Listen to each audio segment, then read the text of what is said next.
Everyone, welcome back to my YouTube channel education 24/7 में आप सभी का बहुत बहुत स्वागत है। तो दोस्तों, आज हम आप सभी के लिए हिंदी का सेकंड ऑब्जेक्टिव जो है लेकर के आए हैं, जो कि आपकी परीक्षा के लिए बहुत ही महत्वपूर्ण है। तो आप इस वीडियो में जितने भी ऑब्जेक्टिव क्वेश्चन बताए हैं आप रट लीजिए, याद कर लीजिए, रिवाइज कर लीजिए, क्योंकि ये हर सेमेस्टर में पूछता है और हर ईयर पूछता है, क्योंकि ये बहुत ही सारे इम्पोर्टेंट क्वेश्चन हैं। हर बार इसमें से फंसना ही फंसना है, क्योंकि आपका जो संधि विच्छेद है वो भी मोस्ट इम्पॉर्टेंट टॉपिक है और समास तो वो भी एकदम मोस्ट मोस्ट मोस्ट इम्पॉर्टेंट है। तो आप इन दोनों टॉपिक को क्लियर कर लें। तो आज कुछ ऑब्जेक्टिव क्वेश्चन लेकर के आए हैं, और जो बच्चे तैयारी बहुत अच्छा कर लिए हैं तो वो भी अपने आप को जान सकते हैं कि उनकी तैयारी कैसी चल रही है। तो चलिए चलते हैं, अपने पहले क्वेश्चन से स्टार्ट करते हैं। आज का हमारा पहला क्वेश्चन है कि निश्चल का संधि विच्छेद क्या होता है, यहाँ पर पूछा है। तो जैसा कि आप सभी को दिख रहा है कि निश्चल का संधि विच्छेद होता है निह प्लस छल होता है, जो होता है निश्चल कहलाता है। बाकी तीनों आपके रॉन्ग हैं। सेकंड क्वेश्चन कह रहा है कि यथाशक्ति में कौन सा समास होता है। तो यथाशक्ति तो बहुत ही बार पूछा जाता है आपका सीटेट में, यूपी टेट में, सुपर टेट में। तो यथाशक्ति जो है सेमेस्टर में भी पूछता है हर बार। तो ये अव्ययी भाव समास है आपका। यथाशक्ति में कौन सा समास है, तो अव्ययी भाव समास है। और नेक्स्ट है आपका क्वेश्चन कि प्रतिदिन में कौन सा समास है। तो दिन दिन कर कर आपका प्रतिदिन बनता है, तो जो है वो करेक्ट आंसर हो जाता है, अव्ययी भाव समास कहलाता है।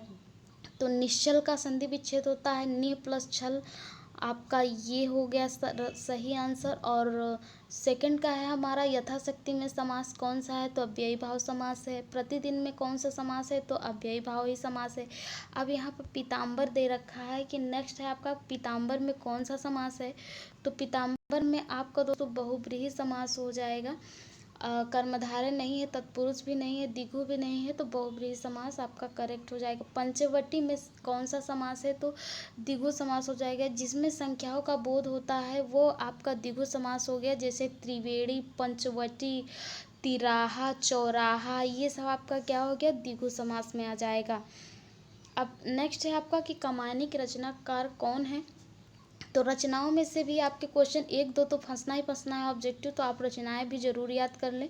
किसी भी लेखक, किसी भी राइटर का पूछ सकता है। तो यहाँ पर जो जयशंकर प्रसाद हैं आपके, कंकाल, तितरी, इरावती, ये सब इनके जो हैं उपन्यास हैं, रचनाएं, आकाशदीप, ये सब करके हैं।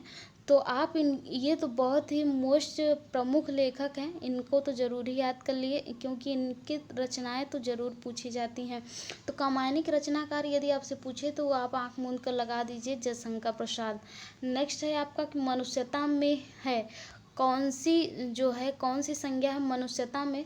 जातिवाचक संज्ञा है कि भाववाचक, व्यक्तिवाचक संज्ञा कि उपयुक्त सभी। तो मनुष्यता में आपका भाववाचक संज्ञा है, क्योंकि मनुष्यों का बोध हो रहा है कि मनुष्यता, उसके अंदर विनम्रता की भावना है, तो भाववाचक संज्ञा होता है विनम्र। और नेक्स्ट है आपका कि पर्वत है, क्या है पर्वत, तो जातिवाचक संज्ञा है कि व्यक्ति भाव की कोई नहीं, तो जातिवाचक है, क्योंकि पर्वत से पूरे पर्वतों का बोध हो जाता है, चाहे वो कोई भी पर्वत हो, तो इसलिए जातिवाचक संज्ञा हो जाएगी। वायु का पर्यायवाची होता है, तो वायु का पर्यायवाची दे रखा है हवा, ब कह रहा है पवन होता है, स कह रहा है नील, द कह रहा है उपयुक्त सभी। तो पवन भी होता है, हम लोग कहते हैं आम भाषा में, हवा भी कहते हैं, अनिल भी कहते हैं, तो उपयुक्त सभी इसमें तीनों राइट आंसर हो जाएंगे। तो वायु का पर्यायवाची अगर आपसे पूछता है तो आप हवा, पवन, अनिल, यदि तीनों दिया है तो तीनों लगाएंगे, उपयुक्त सभी। यदि तीनों में से एक दिया है, बाकी दो अलग दिया है, तो आप उसको लगाएंगे। तरणी का पर्यायवाची होता है, तो तरणी का पर्यायवाची आपका नौका हो जाता है, निडर नहीं होता है, नदी नहीं होता है, नारी नहीं होता है। तो तरणी का पर्यायवाची जो है आपका क्या हो जाएगा, नौका हो जाएगा। नहीं, तरणी का नौका हो जाएगा। और तरनी का पर्यायवाची यदि पूछे तो तरनी मतलब नदी हो जाता है।